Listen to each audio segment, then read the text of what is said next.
Hello বন্ধুরা, welcome back to my channel once again. নিয়ে চলে এসেছি নতুন রেসিপি আলু কচুরি।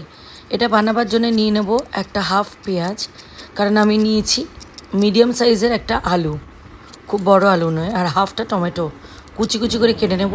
কড়াইতে জিরে দেব ফোড়নে।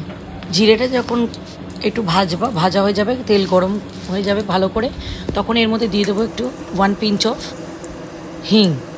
দেওয়ার পরে নাড়াচাড়া করে নিয়ে ওর মধ্যে পেঁয়াজ কুচিটা দিয়ে দেবো।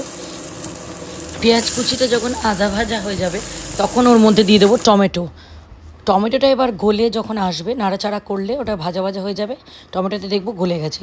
তখন ওর মধ্যে আমরা সবজি মশলা বা চিকেন মশলা, আমি দিয়েছি এভারেস্টের চিকেন মশলা, আপনারা সবজি মশলাও দিতে পারেন বা গরম মশলাও দিতে পারেন, দিয়ে নাড়াচাড়া করতে পারেন, আবার নাও দিতে পারেন, তার জায়গায় জিরে গুঁড়ো ধনে গুঁড়ো একটু দিতে পারেন। আমি কিছু দিইনি, আর দিয়েছিলাম শুধু অল্পখানি হলুদ। আর নাড়াচাড়া করার পরে 2 টেবিল চামচ দিয়ে দিয়েছিলাম বেসনটা একটু নাড়াচাড়া করব, ভাজা ভাজা করব, তার মধ্যে দেবো 2 টিস্পুন ঘি টেস্টের জন্যে। যখন বেসনটা ভাজা ভাজা হয়ে যাবে ভালো করে, তখন ওর মধ্যে দিয়ে দেবো ওই সেদ্ধ করা আলু। নিয়ে আলুটাকে ভালো করে ম্যাশ করে এই মিশ্রণটার সাথে মিশিয়ে নেব। মিশিয়ে নিলেই আমাদের পুরটা রেডি হয়ে যাবে।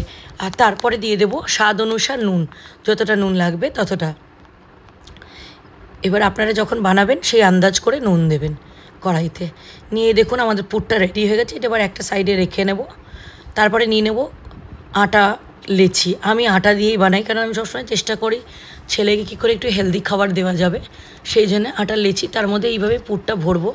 দেখুন কীভাবে নিয়ে পুরটা ভরার পরে মুখটা বন্ধ করে ছোট ছোট করে এটাকে এইভাবে হাতেই গড়ে নেব, গোলাকার, যেমনি ভাজা লিট্টি হয় অনেকটা ওই রকম।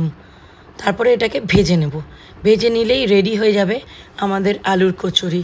দেখুন আমি বানাবার পরে কত ক্রাঞ্চি হয়েছিল জিনিসটা। যেহেতু এটা আটার, এটা আপনারা এয়ার ফ্রায়ারেও বানাতে পারেন, এবং এর মধ্যে গ্রেটেড করা আদার ভেজিটেবল, যেমনি গাজর হলো, একটু বিনস হলো, এগুলোও দিতে পারেন। এটার সাউন্ডটা দেখেছেন কী সুন্দর ক্র্যাকলিং সাউন্ড হলো।